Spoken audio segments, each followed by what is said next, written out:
The community table, it's launching really soon, like in just a few short weeks from now at the time of recording this video. In fact, during the first week of May, the community table is planning on opening its doors in Riverside South at the Independent. We're going to be open for at least a couple times a month to start, and we'll go from there. We may open more, we'll see how things go, but we're just so excited to put our faith into action, to love God with everything we've got and to love our neighbors as ourselves in practical ways. And we know that right now there's a lot of neighbors of ours here in Riverside South who are struggling to put food on the table.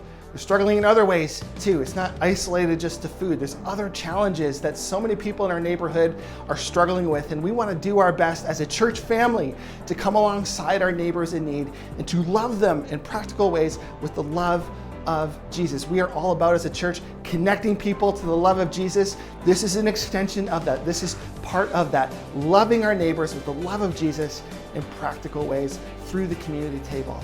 And there's at least 3 ways you could be involved right now. Number 1, we're doing a food drive. We got to stock these shelves with as much food as possible so that we're ready to go when the doors open. So would you consider participating in our food drive here this month in April and into May? You can donate food items, processed food items only at this point, by going to the Independent in Riverside South. There's a donation bin there where you can leave your food items, or by bringing them to church on Sunday and we'll collect them there. But again, we just want to stock our shelves with as much food as possible so that we're good to go. So would you consider participating in that?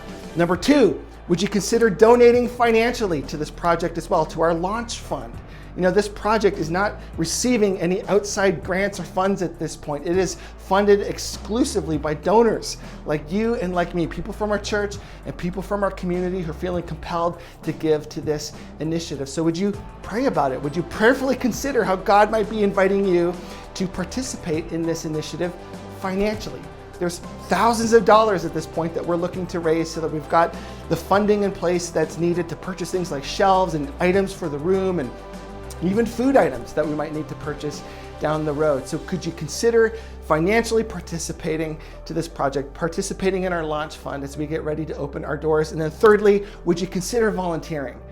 If you're a prayerful person, if you're part of our church, want to be helping cover this thing in prayer, we've got a prayer team that meets every Monday night. We'd love for you to be a part of that. You can also volunteer by coming during the week and stocking the shelves, by stacking cans on the shelves. Once we open, we're going to need some hands on deck as well, helping give the food. There's lots of ways to donate your time, to volunteer of your time.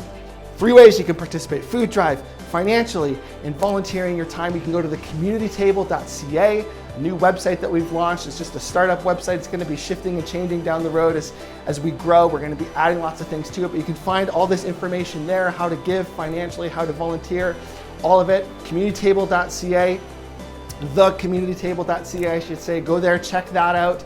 And I just really want to encourage you to be involved in some way. This is a community initiative, and we want to see everybody in our church especially engaged in some way, as we just see this as an extension of our ministry as a church, connecting people to the love of Jesus in practical ways. So excited to see how God uses the community table as we get to know our neighbors in need and serve them with the love of Jesus.